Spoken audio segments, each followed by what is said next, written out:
नमस्कार, जय हिंद। YouTube पर इतिहास विमर्श में आप सभी का स्वागत है। युवा साथियों, हम सभी जानते हैं कि अब आने वाले 2-3 महीने जो हैं वो एग्ज़ाम्स के रहेंगे।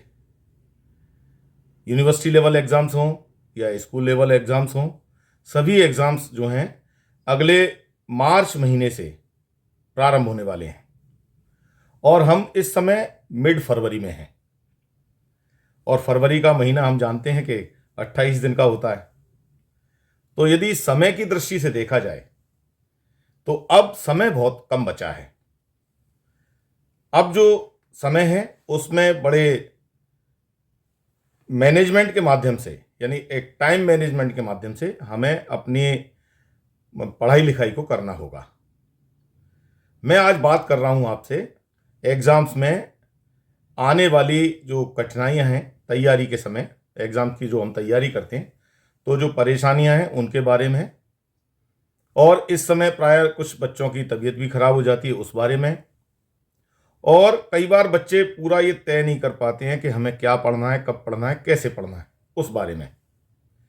तो एक तरह से जो एग्ज़ाम की प्रिपरेशंस हैं उसके बारे में आज हम इस वीडियो में चर्चा करेंगे। अगर सीधे तौर पर हम कहें तो एग्ज़ाम पर टॉक करेंगे, परीक्षा पर चर्चा। और ये स्कूल कॉलेज सभी के लिए, सभी विद्यार्थियों के लिए लागू होती है। तो इस वीडियो को पूरा देखें और आपको इनमें से कौन सी समस्याएं आती हैं उन समस्याओं का समाधान करने की कोशिश करें। मैं कुछ बिंदुओं के आधार पर आपसे चर्चा करूंगा, बीच बीच में उनको आपको दिखाऊंगा भी, जिससे अगर आप सुन नहीं पाएँ तो पढ़ लें, तो प्लेट्स के माध्यम से मैं उसमें आपको दिखाऊंगा भी। और इन चर्चाओं को आप अपने अगर एग्ज़ाम टाइम में अपने टाइम टेबल के अंतर्गत इसको लेते हैं तो आप निश्चित रूप से परीक्षाओं में अच्छी सफलता प्राप्त करेंगे। जैसा कि हम सब जानते हैं कि अब समय बहुत कम है, मार्च में एग्ज़ाम होने वाले हैं। जो कॉलेज लेवल एग्ज़ाम्स हैं फर्स्ट ईयर और सेकेंड ईयर के, वे लगभग 10 मार्च और 15 मार्च के आसपास प्रारंभ हो जाएंगे फर्स्ट ईयर और सेकेंड ईयर्स के लिए। और जो फाइनल ईयर्स के विद्यार्थी हैं, थर्ड ईयर में जो पढ़ रहे हैं, उनके एग्ज़ाम अप्रैल महीने में जा सकते हैं। 5 से 10 अप्रैल के बीच में कभी भी वो प्रारंभ हो सकते हैं, क्योंकि ये एग्ज़ाम इसलिए लेट हुए हैं क्योंकि CUET का जो टेस्ट है उसके लिए कुछ ये प्रोग्राम को डिले किया गया है। अदरवाइज क्या है, फाइनल ईयर के एग्ज़ाम पहले होते हैं प्रायः सभी विश्वविद्यालयों में, लेकिन इस बार थोड़े से डिले हो सकते हैं। फिर भी हम तैयारी इस तरह करें जैसे युद्ध में जाने वाला जो सैनिक होता है वो हमेशा के लिए तैयारी रहता है। लड़ाई कब छिड़ेगी, रात में छिड़ेगी, सुबह छिड़ेगी, वो तैयार है। तो हमें अपने पढ़ाई लिखाई को इस तरह से कंप्लीट करके रखना है कि हमसे जब भी कहें कि आपको एग्ज़ाम मोड में आना है तो हम तत्काल उसके लिए तैयार हो जाएं। तो उस तैयारी के लिए हम सबसे पहले तो हम यही करें कि जो हमने सिलेबस लिया हुआ है उस सिलेबस के आधार पर अपनी व्यवस्थित पढ़ाई कर लें, दिनचर्या कर लें और उसमें टाइम टेबल सेट कर लें। अब ये पीरियड है कि हमें कम से कम 8 से 10 घंटे पढ़ना होगा।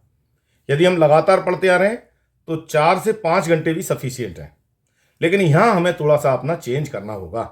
जैसे हम घाटी पे चढ़ते हैं तो हम गियर चेंज करते हैं, और रोड पे चलते हैं स्मूथली तो हम एक टॉप गियर में भी चल सकते हैं, लेकिन यहाँ हमें घाटी पे चढ़ना है, एग्ज़ाम का पीरियड है, तो कुछ चीज़ों का खास ध्यान रखना होगा।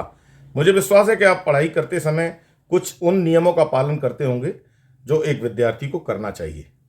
और अब हम टाइम टेबल के आधार पर अपनी तैयारी करें, क्योंकि आपके सारे विषय जो हैं वो महत्वपूर्ण हैं, चाहे वो मेजर सब्जेक्ट्स हों, माइनर सब्जेक्ट्स हों, या ओपन इलेक्टिव सब्जेक्ट्स हों, या आपके वोकेशनल सब्जेक्ट्स हों, या आपके फील्ड प्रोजेक्ट्स हों, या आपके फाउंडेशन कोर्स के सब्जेक्ट्स हों। सारे पेपर ये सभी हमारे लिए ज़रूरी हैं, सभी में पास होना भी ज़रूरी है। तो मुझे ऐसा विश्वास है कि आपने अपने प्रोजेक्ट फाइल या प्रोजेक्ट वोकेशनल सब्जेक्ट की फाइल कंप्लीट कर ली होगी, क्योंकि उसको कंप्लीट करने के लिए 31 जनवरी तक का समय रहता है। और जिन विद्यार्थियों ने नहीं किए वो बहुत जल्दी उसको कंप्लीट कर लें। या इंटर्नशिप की फाइल यदि आप बना रहे हैं, या कम्युनिटी इंगेजमेंट का आप कर रहे हैं, या अप्रेंटिसशिप कर रहे हैं, तो इसमें जो फाइल बननी है उसे आप कंप्लीट करके रखें। वो एग्ज़ाम के दौरान आपको बताया जाएगा कि उसका वाइवा इत्यादि कब है, तो उसके लिए आपको रेडी रहना चाहिए। और वो एग्ज़ाम के पहले भी एग्ज़ाम उसकी परीक्षा हो सकती है, मौखिक परीक्षा, और एग्ज़ाम के बाद भी हो सकती है। जैसा विश्वविद्यालय टाइम टेबल सेट करेंगे वैसा होगा। प्राय बच्चे मेरे से कमेंट्स बॉक्स में पूछ रहे हैं कि फर्स्ट ईयर के एग्ज़ाम कब होंगे, सेकेंड ईयर के एग्ज़ाम कब होंगे। एग्ज़ाम का टाइम टेबल तय करता है यूनिवर्सिटी, विश्वविद्यालय, लेकिन हम उसके लिए रेडी रहें हमेशा के लिए। जब कहें वो कहें मार्च में, 1 मार्च से करेंगे तो 1 मार्च के लिए तैयार रहें। वे कहें 1 अप्रैल से करेंगे तो 1 अप्रैल के लिए तैयार रहें। तैयारी हमारी पूरी होनी चाहिए। तो कुछ बिंदुओं पर आप इसमें ध्यान दें जिससे आप अपनी तैयारी कर सकें। तो आप स्क्रीन पर देखिए, ये कुछ बिंदु हैं। इन बिंदुओं के आधार पर आप अपनी परीक्षा की तैयारी करें। तो इनमें देखिए जो उपयोगी टिप्स हैं उनमें पहला है सिलेबस को समझें और हर विषय के महत्वपूर्ण टॉपिक्स को पहचानें। दूसरा इसमें है टाइम टेबल बनाएं और उसके आधार पर पढ़ने के लिए समय निकालें या समय दें। तीसरा है नियमित रूप से पढ़ाई करें और हफ्ते भर में जो भी पढ़ा है आपने उसका हर हफ्ते रिवीजन करें।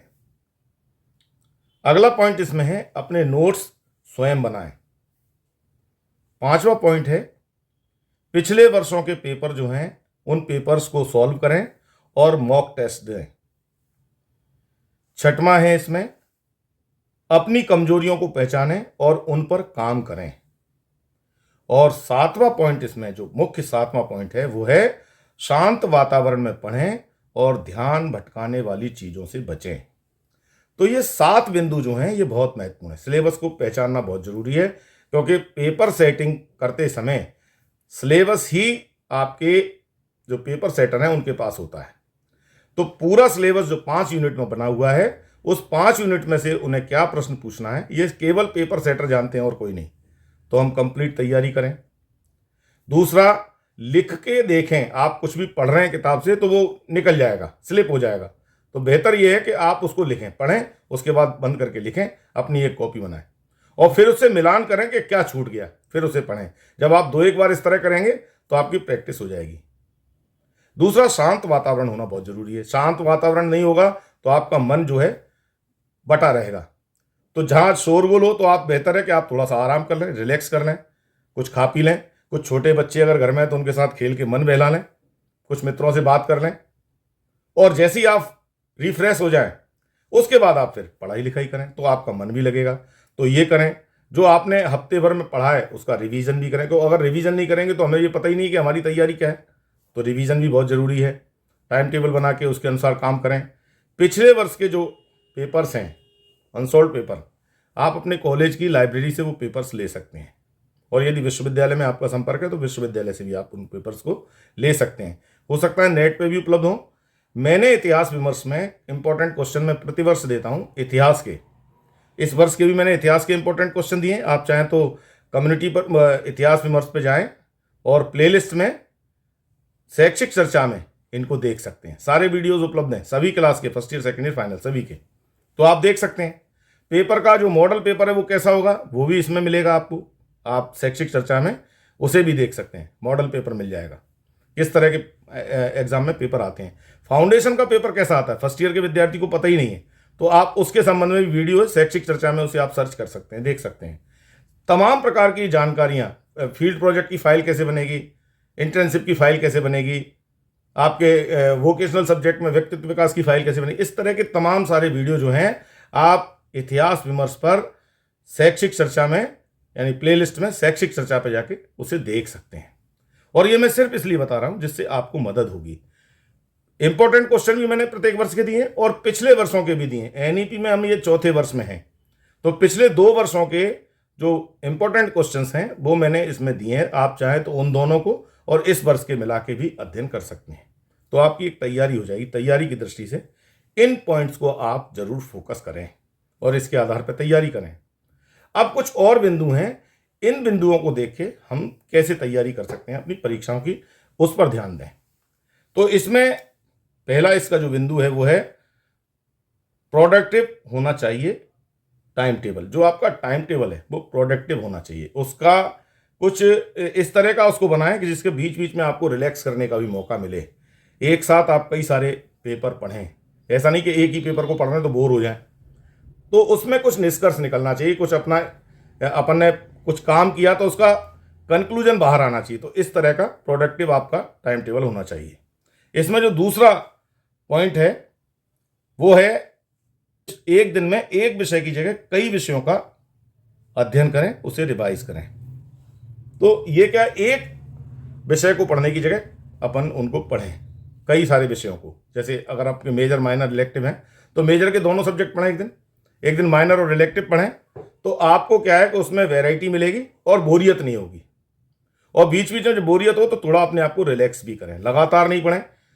3 घंटे के ब्लॉक में पढ़ाई करें, 2-3 घंटे पढ़े, फिर बीच में थोड़ा ब्रेक लिया, थोड़े घूमे फिरे, फिर आके बैठे, फिर अध्ययन किया। तो इस तरह से आप थोड़ा सा ब्रेक ले लेके आप काम करें। और मन भटकाने वाली जो चीज़ है ना, उनसे थोड़ा दूर रहें। ऐसी जगह पे न जाएं जहां आपका ध्यान भटके, एकाग्रता भंग हो। तो ऐसी चीज़ों से बचें। अगला बिंदु इसमें देखिए, नोट्स तैयार करें। इसमें क्या है, नोट्स तैयार करके आप पढ़ें। मैंने पहले भी आपसे कहा कि हम जब जो पढ़ते हैं उसके नोट्स तैयार करते रहें। साइड में छोटे छोटे नोट्स, टॉपिक्स लिखें, कोटेशंस लिखें, परिभाषाएं याद रख रहे हैं तो उनको भी लिख के देखें कौन सी परिभाषा क्या है, और उनको बीच बीच में रिवाइज करते रहें, पढ़ते रहें। तो नोट्स बना के जब आप पढ़ोगे तो जब भी भटकोगे तो आप उसे देख सकते हो। आपके टीचर्स ने जो क्लास में आपको पढ़ाया है उस नोटबुक को भी सामने रखें, क्योंकि किताबों से बहुत ज़्यादा आप चाहें कि पढ़ लेंगे एकदम से तो वो समझ में नहीं आएगा। किताब से नोट्स बनाएं, नोट्स को पढ़ें। ग्रुप स्टडी या सेल्फ स्टडी क्या बेहतर है ये भी देखें, यानी ग्रुप डिस्कशन जरूरी है। कुछ बच्चे ऐसे हैं जो एकांत में पढ़ना पसंद करते हैं, उनके लिए एकांत रहें, पढ़ें। लेकिन जब हम एकांत में भी पढ़ते हैं तो कई बार हम क्या पढ़ रहे हैं, हम सही दिशा में जा रहे हैं नहीं जा रहे, तो अपने किसी ऐसे मित्र से जो स्वयं भी पढ़ाई कर रहा है उसके साथ इस तरह की चर्चाएं जो है वो लाभदायक होती हैं। तो हमने क्या पढ़ा है, उसने क्या पढ़ा, उसका क्या निष्कर्ष है, जब हम चर्चा कर लेते हैं तो वो पक्का हो जाता है कि हाँ ये है। तो ग्रुप डिस्कशन जरूर करें। कई बार लोग क्या है, ग्रुप स्टडी के नाम पे चले जाते हैं बच्चे कि हम साहब फलाने मित्र के यहाँ पढ़ेंगे, और वहाँ जाके गप्पे मार रहे हैं, हंस रहे हैं, हंसी ठहाके टट्टे कर रहे हैं, खेल रहे हैं, कूद रहे हैं, मेला जा रहे हैं, खा रहे हैं, पी रहे हैं, और निष्कर्ष कुछ नहीं। तो ऐसा करने से बचें। आपके पास मोबाइल्स इत्यादि हैं, आप बैठ के उस पर डिस्कस कर सकते हैं। एक टाइम सेट कर लें कि इतने बजे हम चर्चा करेंगे, हमने आज दिन भर क्या पढ़ा और उसमें क्या क्या है। तो 2 माइंड या 3 माइंड जब मिल जाते हैं तो उसमें हमारी स्टडी अच्छी हो जाती है। तो एक आपस में डिस्कशन जरूर करें। अगला बिंदु इसमें है, पिछले साल के जो प्रश्न पत्र हैं उनसे तैयारी करें। जैसे अभी हमने चर्चा की कि आप अपने अनसॉल्व पेपर जो हैं पिछले वर्ष जो यूनिवर्सिटी में आए हैं परीक्षा में, उनसे तैयारी कर सकते हैं। 2-3 वर्ष के पेपर लें, उसमें जो भी क्वेश्चंस पूछे गए हैं उनको लिखें और उनके अनुसार अपनी तैयारी करें। मैं दावा करता हूं कि आपको 100% क्वेश्चन मिल जाएंगे। हाँ, भाषा चेंज हो सकती है क्योंकि सिलेबस के बाहर कुछ भी नहीं है, तो आप उसको तैयारी ऐसे कर सकते हैं, अनसॉल्व पेपर लाके उसकी तैयारी कर सकते हैं। और जैसा मैंने बताया, इतिहास विमर्श में प्लेलिस्ट में जाके आप देखेंगे तो शैक्षिक चर्चा में जो मैंने इंपॉर्टेंट क्वेश्चन दिए हिस्ट्री के, first year, second year, final, तीनों साल के, वो आपको मिल जाएंगे। इसमें सिलेबस भी मिल जाएगा आपको हिस्ट्री का, क्यों मेरा विषय हिस्ट्री है तो मैंने हिस्ट्री का सिलेबस भी दिया है, 3 वर्षों का दिया है, किस तरह के पेपर का पैटर्न होता है वो भी दिया, तो आप उसे भी यहां देख सकते हैं। और इसमें अगला बिंदु क्या है देखें, आइए। इसमें जो मुख्य महत्वपूर्ण बिंदु है वो है खाने पीने का और नींद का ध्यान रखें। ये बहुत महत्वपूर्ण बिंदु है, खाने पीने का और नींद का। कई बार विद्यार्थी क्या है, ज़्यादा पढ़ाई के, क्योंकि साल भर कुछ पढ़ा नहीं, अब हमें सब कुछ पढ़ना है तो एक ही रात में सब कुछ रटना है, तो हमने सोने होने का, तो हमारा उसका बॉडी पर असर पड़ता है। तो ऐसा ना करें, आप इसका विशेष ध्यान रखें। इस पॉइंट में कुछ बहुत खास बातें हैं, उन पे और एक नजर डालें। इस प्लेट को फिर देखें, इस प्लेट को देखें। परीक्षा की तैयारी में पढ़ाई के साथ साथ शरीर और दिमाग को शक्ति की जरूरत होती है, इसलिए सही तरह से खाना खाते रहें। छात्रों को सभी आवश्यक 5 पोषक तत्वों जैसे प्रोटीन, कार्बोहाइड्रेट, वसा, खनिज और विटामिन से भरा हुआ भोजन करना चाहिए। साथ ही छात्रों के लिए परीक्षा के समय में भी अच्छी नींद बहुत जरूरी है। आप सामान्य दिनों से कम नींद लें या ले सकते हैं, लेकिन इसका असर आपकी एनर्जी पर नहीं पड़ना चाहिए। जो आपकी एनर्जी, ये इसमें लिखा हुआ है, अब ये किसी विद्वान व्यक्ति नहीं लिखा है। खाने पीने का विशेष जो उसके पोषक तत्व हैं, पौष्टिक भोजन करें, टुकड़ों में खाएं, एक साथ नहीं खाएं कि हमने एक साथ पूरा 4 पराठे या 4 रोटियां खींच दी, तो वो आलस करेंगी। टुकड़ों में खाएं, किस्तों में खाएं। जब बोरियत सी होने लगे कुछ खा लिया तो बोरियत भी मिटेगी, टाइम किल भी नहीं होगा और आपका काम भी चल जाएगा। तो इस तरह छोटा छोटा खाएं, पौष्टिक आहार खाएं, बाजारू चीज़ नहीं खाएं, तली भुली चीज़ नहीं खाएं। तो क्योंकि खुले में ये साहब आप पिज्ज़ा बर्गर टाइप की जो चीज़ें ये आपको परीक्षा के दौरान नुकसान करती हैं। या कोल्ड ड्रिंक्स इत्यादि बच्चे ज़्यादा पीते हैं, या कॉफ़ी बहुत ज़्यादा पीते हैं, कॉफ़ी भी नहीं पिए तो आप सामान्य दूध पी लें, पानी पिएं, सुबह उठें टाइम से, योगा व्यायाम करें, थोड़ा मेडिटेशन करें। जब आप ध्यान करेंगे, मेडिटेशन करेंगे, थोड़ा सा योगा व्यायाम करेंगे तो दिन भर आपको चुस्ती या फुर्ती रहेगी आपके शरीर में और आप बहुत अच्छी तरीके से अध्ययन कर सकते हैं। एकांत वातावरण जरूर ढूंढें। तो इस तरह से आप अपनी स्टडी को फोकस कर सकते हैं, सारी पढ़ाई को। कुछ नहीं समझ में आए तो पूछें जरूर। इस समय कॉलेज या स्कूल व्यर्थ में चक्कर ना काटें। अगर आपको कुछ समझ में नहीं आ रहा है, आप अपनी कॉपी पे नोट करें कि ये चीज़ मैंने पढ़ी, ये मेरे समझ में नहीं आ रही। आप संबंधित शिक्षक से जाके अपने कॉलेज में अपने डाउट्स को क्लियर करें जब आपको समझ में नहीं आ रहा है तो। और जो मार्केट में आपको 20 क्वेश्चंस वगैरह मिलती हैं उन पे ज़्यादा विश्वास न करें, क्योंकि ये किस प्रकार लिखी जाती हैं हम अच्छी तरह से जानते हैं। तो आप अपनी टेक्स्ट बुक पर ही विश्वास करें, पर्याप्त संख्या में वे हैं उपलब्ध। बीच बीच में जरूरी हो तो वीडियोस भी देख सकते हैं आप। यूट्यूब पर आपको कई सारे ऐसे वीडियो मिलेंगे। उच्च शिक्षा विभाग का जो स्वयं पोर्टल है उस पर आपको वीडियो मिलेंगे। जो ओपन यूनिवर्सिटी है, इंदिरा गांधी ओपन यूनिवर्सिटी, आप उसके भी वीडियोस देख सकते हैं। सिलेबस से संबंधित कोई भी मैटर आप जब डालेंगे नेट पे तो आपको उसका वीडियो मिल जाएगा। तो जो बहुत महत्वपूर्ण लोग हैं, अच्छे शिक्षक हैं, उनके वीडियोस के माध्यम से आप बहुत अच्छी तरह से इन चीज़ों को समझ सकते हैं। मैंने खुद भी इतिहास विमर्श पे ऐसे कई सारे विषयों पर चर्चा की है जो हमारे सिलेबस से संबंधित हैं, और उनके वीडियो भी आपको प्लेलिस्ट में, जब इतिहास विमर्श पर जाएंगे यूट्यूब पर तो शैक्षिक चर्चा देखेंगे प्लेलिस्ट में, तो उसमें भी सारे वीडियो आपको मिलेंगे जो आपके लिए बहुत महत्वपूर्ण है। महत्वपूर्ण टॉपिक पर बीच बीच में मैं चर्चा करता रहता हूँ। उन वीडियोस के माध्यम से भी आप अपनी तैयारी कर सकते हैं।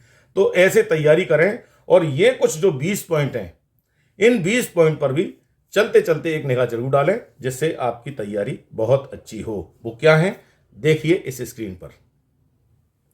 इन 20 बिंदुओं में अपने सिलेबस को एक कॉपी में नोट करके रखें। नंबर 2, अपनी समय तालिका को जरूर बनाएं। नंबर 3, एक अच्छे स्थान का चुनाव करें पढ़ते समय के लिए, शांत स्थान हो।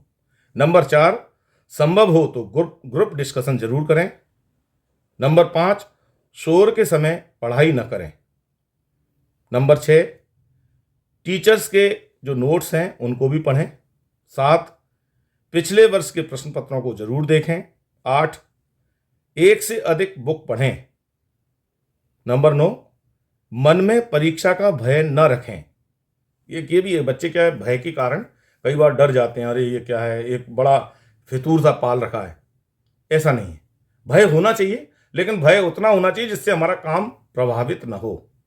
क्योंकि अटेंशन नहीं होगा, तनाव नहीं होगा तो हम पढ़ेंगे नहीं, फिर ढीले से बैठे रहेंगे। तनाव जरूरी है, लेकिन पॉजिटिव तनाव।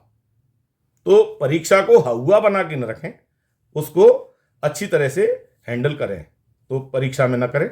अगला बिंदु देखते हैं। 10वां जो बिंदु है वो है अपने से टॉप स्टूडेंट को न देखें। कई बार हम दूसरे व्यक्ति को देख के नर्वस हो जाते हैं, तो अपने से हाई रैंक वाला जो विद्यार्थी है उसको अपना देख के कमजोर ना हो। नंबर 11, अपने कुछ नोट्स बनाकर जरूर रख लें। 12 में है, बुक या नोट्स में हाइलाइटर का भी उपयोग करें, निशान लगाएं, जिससे आपको मुख्य चीजें अलग से दिखाई दें। नंबर 13 है, ऑनलाइन वीडियो देखें जो सब्जेक्ट से संबंधित हों। 14 पॉइंट है, पढ़ाई को एक बोझ की तरह न लें, संयम रखें। नंबर 15 है, परीक्षा की तैयारी के लिए सहायता लेने से भी शर्माएं नहीं। जैसा मैंने कहा कि आप अपने शिक्षक से भी अपने डाउट्स को क्लियर कर सकते हैं। 16 है, पढ़ाई के बीच बीच में थोड़ा थोड़ा आराम जरूर करते रहें, ब्रेक्स लें। 17 में, रिवीजन के लिए समय बचा कर रखें। ऐसा नहीं कि लगातार पढ़ते रहें और रिवीजन के लिए समय ही नहीं बचा। नंबर 18 है, स्टूडेंट लक्ष्य बनाकर रखें और अच्छे अंक लाने का ध्यान रखें कि हमें अच्छे अंक लाने, इसलिए उस लक्ष्य को लेकर टारगेट सेट करें। कहने का मतलब ये एक गोल सेट होना चाहिए कि हमें कहाँ तक पहुँचना है। नंबर 19, लंबे समय तक पढ़ाई कैसे करें यह जानें। और नंबर 20 है तुलना करने से बचें। ये कुछ पॉइंट्स हैं, ये 20 पॉइंट मैंने निकाले हैं जो अच्छी पढ़ाई के लिए बहुत ज़रूरी हैं। तो इन चीज़ों का आप ध्यान रखें, अपनी पढ़ाई करें, पुराने पेपर्स की तैयारी करें, आपस में डिस्कशन करें, शांत वातावरण में रहें, अच्छा खाएं पिएं, पूरी नींद लें, पढ़ाई के समय बीच बीच में ब्रेक लें। मन बहलाने के लिए घर के छोटे बच्चे हैं या थोड़ा बहुत टीवी पर समाचार इत्यादि देख लिया, वो ज़रूर करें। समय पे उठें, योगा व्यायाम करें, सुबह मेडिटेशन करें थोड़ा सा, तो आपका दिन भर जो है वो ताजगी भरा होगा। और यदि किसी प्रकार का डाउट है तो आप कॉलेज में जाके अपने शिक्षकों से उस डाउट्स को भी क्लियर ज़रूर करें, क्योंकि अधूरी जानकारी लेके आपको सफलता नहीं मिलेगी। तो इन चीज़ों पे आप फोकस करें। मेरी शुभकामनाएं आपके साथ हैं। आप अपनी परीक्षाओं में, अपने एग्ज़ाम्स में अच्छे अंकों के साथ उत्तीर्ण हो, पास हों। और पास हों तो एक कमेंट्स करके भी बताएं कि हम परीक्षा पे जो चर्चा करते हैं उसका भी कुछ शायद असर हो। इस तरह के वीडियो मैं बीच बीच में करता रहता हूँ। पुराने भी कई सारे वीडियो हैं, आप यूट्यूब पे प्लेलिस्ट में जाके उनको देख सकते हैं शैक्षिक चर्चा में, क्योंकि मैं विद्यार्थियों के साथ टॉक करता हूँ जिससे उनकी झिझक और शर्म जो है वो दूर हो, वो अपने मन की बात कहें। मेरे ही मन की बात नहीं सुने, अपने भी मन की बात कहें। और उसके लिए सबसे बढ़िया माध्यम है आपका कमेंट्स बॉक्स में जाकर अपनी बात कहना। तो आप अपनी बात कहें, इस वीडियो को अपने मित्रों के साथ शेयर करें। जहाँ भी पूरे भारत में आपके मित्र जो परीक्षा देने वाले हैं, कि अब परीक्षा मोड में हम हैं, तो अपना मोड चेंज कर लें, तो परीक्षा मोड में आ जाएं। इस वीडियो को अपने मित्रों के साथ शेयर करें जिससे उनको भी मदद मिले परीक्षा में तैयारी कैसे करना है। वीडियो पसंद आए तो लाइक अवश्य करें। यदि अभी तक चैनल से जुड़े नहीं हैं, इतिहास विमर्श से जुड़े नहीं हैं, तो जुड़ें जरूर। यदि जुड़ चुके हैं तो कोई आवश्यक नहीं है, और यदि नहीं जुड़े हैं तो आप इससे जुड़िए जरूर। इसी वीडियो के माध्यम से इस चैनल पर मैं कई सारे जो टॉपिक हैं उन पर चर्चा करता हूं। तो आप इसे सब्सक्राइब करें, बेल आइकन पर जाएं और ऑल के ऑप्शन पर जाएं, जिससे इस चैनल के माध्यम से जो भी सूचनाएं मैं आपके लिए लाता हूं वो सबसे पहले आपको मिले। आज के लिए इतना ही। अगले वीडियो में एक नए विषय के साथ फिर आपसे चर्चा करेंगे। तब तक के लिए नमस्कार।